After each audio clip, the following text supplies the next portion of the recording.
We're going to end chapter 10 here with a topic that's going to feel pretty big and pretty advanced, but the idea is just to give you a little bit of context, kind of everything about phases that we're talking about here. We're talking about spectroscopy.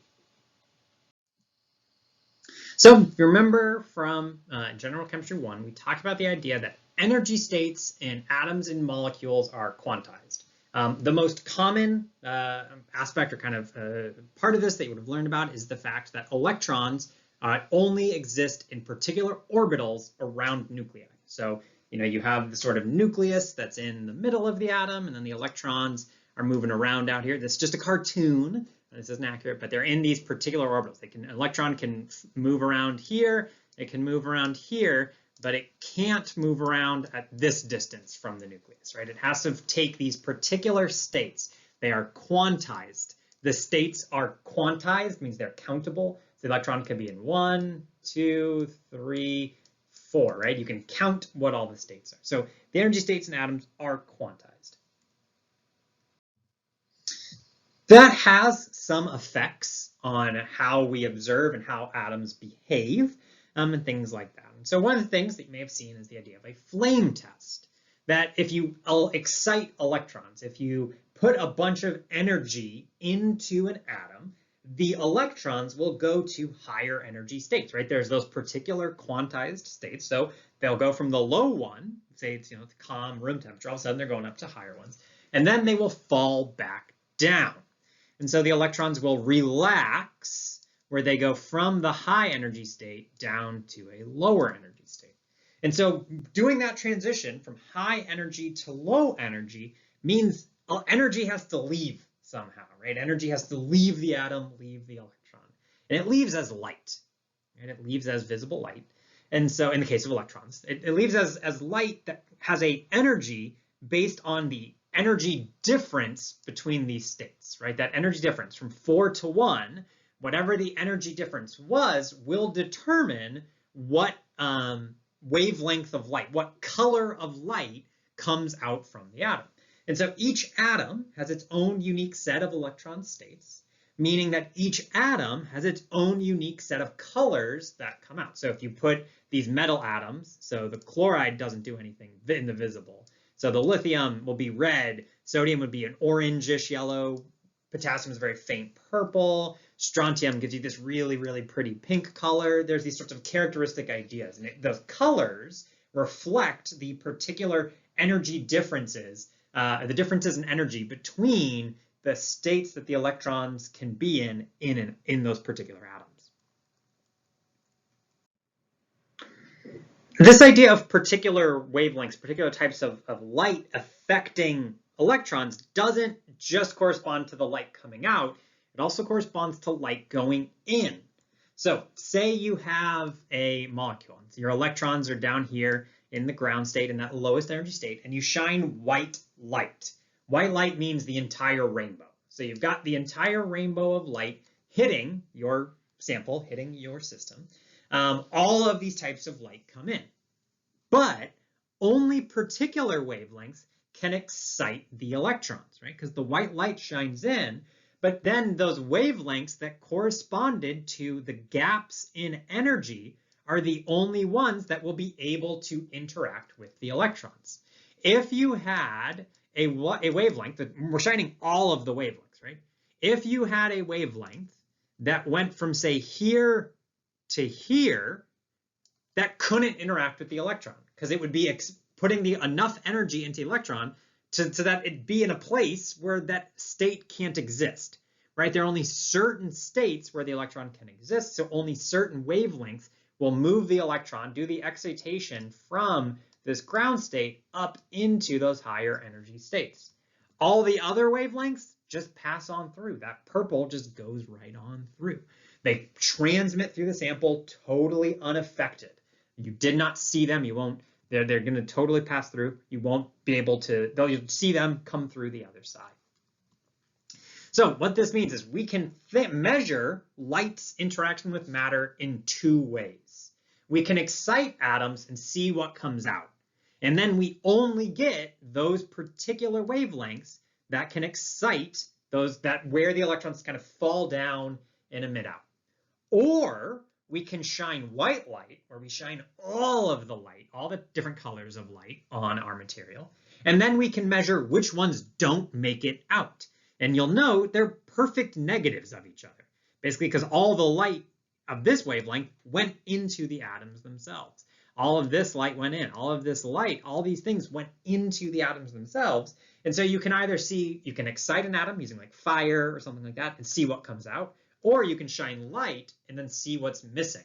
But both of these would be characteristic of hydrogen in this case. So these spectra are for hydrogen. One would be the absorption, what light is absorbed by hydrogen, you'll note, and what light is emitted by hydrogen is on the bottom. So both of these are strategies that you could tell to say, hey, this looks like hydrogen. I have some gas, I don't know what it is. You can collect a spectrum, and then you're going to be able to tell it's hydrogen if it matches whichever method you're doing. So that's electrons. All energy descriptions of a molecule are quantized, though, not just the electrons. So quantum mechanics expands to every aspect of molecules. And one of the ones we want to talk about are molecular vibrations. So in a molecular vibration, we can think of the atoms or the bonds acting like springs. So the atoms stay together in a molecule, but they're going to kind of move around relative to each other. Okay? These vibrations, these molecular vibrations, can only happen at certain quantized frequencies. So just like the electrons could only be in certain orbitals, they could only be in certain positions around the nucleus, atoms in a molecule can only vibrate at certain frequencies. Okay? So if you want to cause a molecule to vibrate, you have to put in a very particular amount of energy corresponding to that gap between basically no vibration and the vibrations we got going on here, right? You can go from nothing to starting. There's a particular amount of energy that is required to do that. That energy to cause those vibrations generally corresponds to infrared wavelengths. So with electrons, it was wavelengths of light that were visible light. For vibrations, it's infrared wavelengths. Those are lower energy photons. That's lower energy light. So lower energy photons than visible, because getting molecules to kind of atoms to move is less energy required.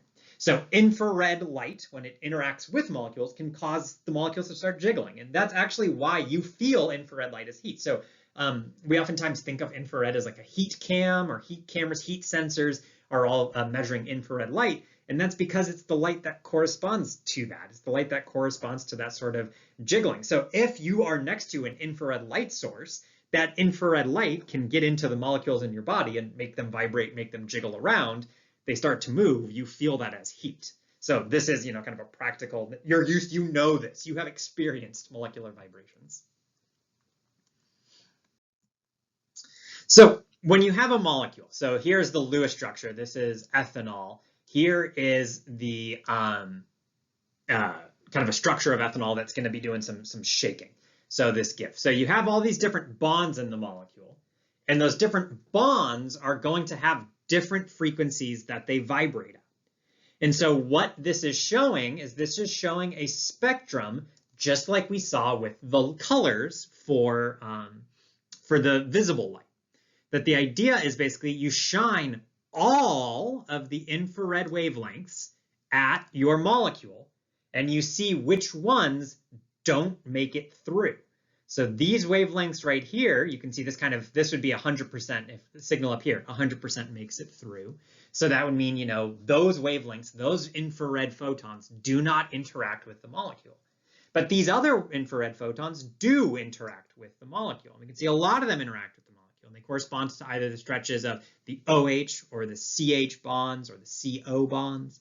And so we can see that there's all of these different atoms in the molecule, and they're all vibrating relative to each other. So again, if you shine the white light, or not white light in this case, but all of the infrared wavelengths on your molecule, and you see which ones get absorbed by the molecule, causing vibrations in the molecule, that gives you the IR spectrum, and that gives you the fingerprint. This idea, spectroscopy, is the most common chemical analysis technique. If you have an unknown substance and you want to figure out what it is, if you take the IR spectrum of it, you can tell, does it match up with what the IR spectrum of ethanol is supposed to be? Because it's always going to look like this. If you get a spectrum that looks like what's popping up in this top, that means it's ethanol, because that is what the spectrum of ethanol looks like. So this is the most common form of, not necessarily IR, you can use other wavelengths as well, but this is the most common form of chemical analysis.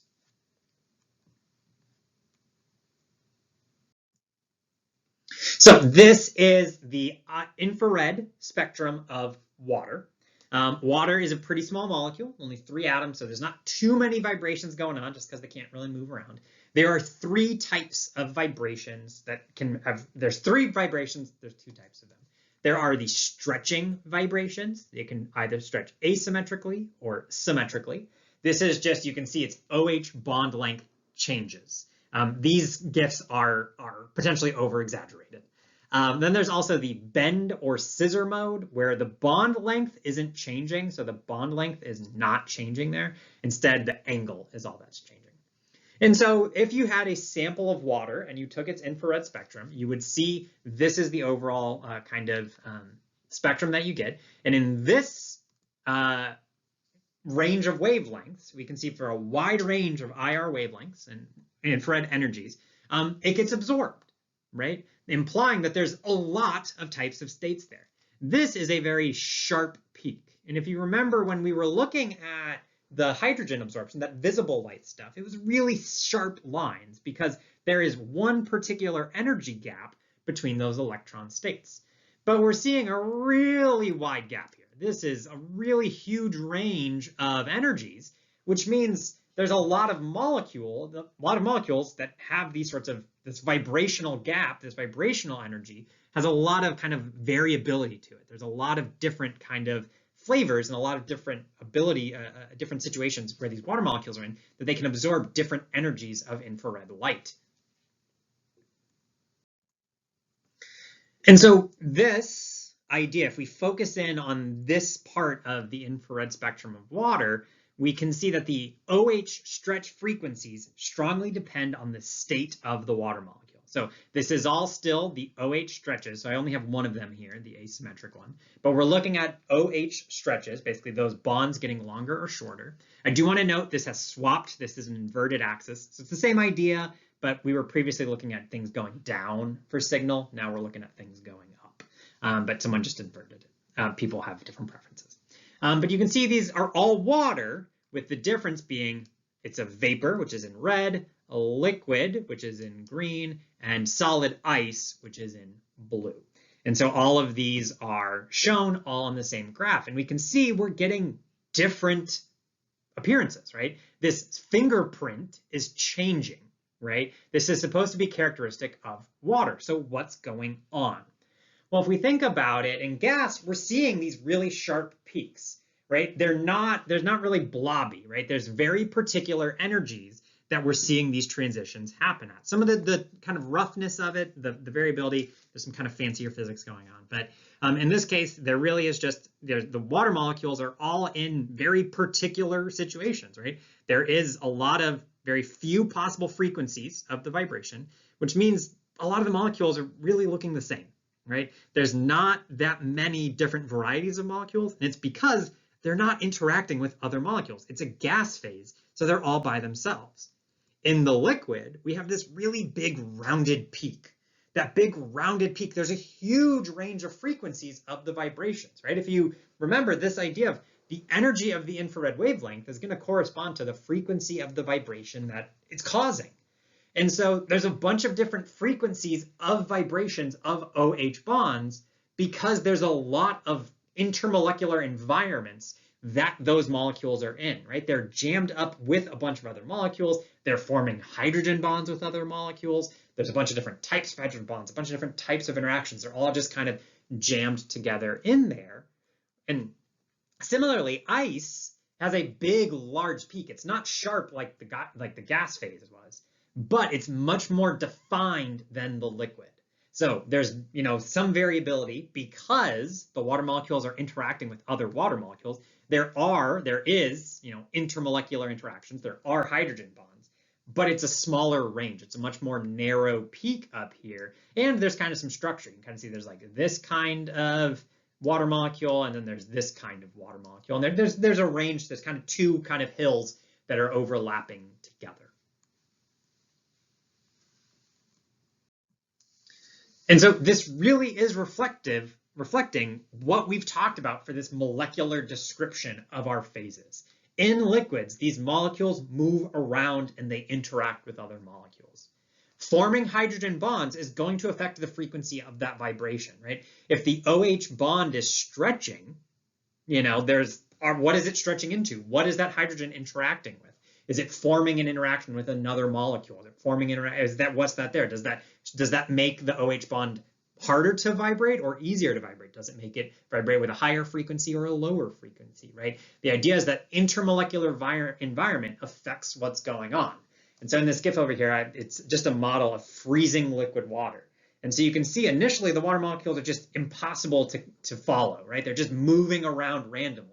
That fact that your eye cannot follow individual water molecules is showing you that there's a lot of different environments, right? There's a lot of randomness.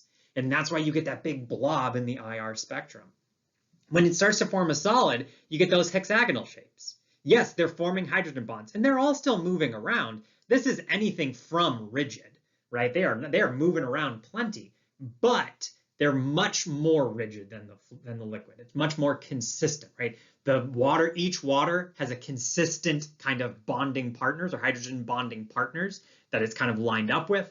And so it's always forming certain types of bonds, but it's not, or forming certain interactions, but it's not really moving around willy-nilly. It's not total randomness. You can also see that this is not accidental. They are forming little hexagons in here. But there's little hexagons forming in the ice. That's why snowflakes have six-fold symmetry, right? Because they're made of ice. Ice at its atomic level has six-sided symmetry. It's going to have six-sided symmetry at a macroscopic level as well. So one of the other reasons why I want to talk about this is we've talked a lot about this kind of molecular description. I've put up a lot of images of molecules in solids, liquids, and gases. It's important to note that that comes from experimental ideas. We cannot take photos of molecules. We can collect spectrum. We can collect really high resolution spectrum. We can do really good experiments. And those experimental results are what tell us that, hey, there's something going on between these phases. So we collect these experiments. This is reality. These graphs are boring. They're not very necessarily insightful, and they need to be interpreted, but this is reality. This is what these molecules are doing. This is just a mathematical model that is approximating reality. That's picking out a part of reality that I want to show you, and that's what this model is giving us. But this is still purely a mathematical model, and that's all it is going to still be at the end of the day. And the most important thing is that that model helps us understand and explain reality. But it's not just, it doesn't exist on its own. It's not something we just made up or thought up. It's something that is used to support and explain reality. But importantly, everything's still based in these real experimental measurements. And with that, congrats on finishing chapter 10, first chapter of the semester. The last slide for every chapter will always be these recap slides, where I just list basically the high points from the chapter. This is what will function instead of like a review sheet or a document. The idea is that you should kind of be able to look at these, come back to these. They'll be up. They're on the slides in the PDFs. The videos will be up if you want to take a screenshot or something. But this will always be here. These are kind of the things, the high points of what I expect you to know out of chapter 10. Some of them, you know, are not necessarily, it may be a single sentence, but some of them are pretty big to unpack, and some of them are smaller. But these are the ideas that you expect. I do expect you to know from chapter 10, looking forward to like the tests and stuff like that. That is going to do it for this set of videos. Participation 118 had 3 questions. You want to find all 3 of those questions, get them answered over on Blackboard by Tuesday night. Lab, we'll be meeting at 1 p.m. We'll do this for week 2. It is a full lab assignment. All the parts will be there. So you want to be sure to take care of the pre-lab and technique assignments. Those are little assignments you'll do within Blackboard, answering questions within Blackboard. The notebook, some of you will need to type that out before you go to come to campus to do the lab, and then we'll do the lab at 1 p.m. And so after the lab on Wednesday, you have the midweek homework too. Otherwise, you got a second set of videos with its own participation, the weekly homework, and then post-lab due on Sunday.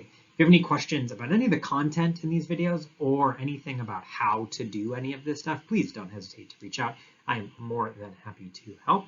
Otherwise, there will be video or answers for this that go live. Otherwise, I'll see you in lab on Wednesday. Take it easy. Bye-bye.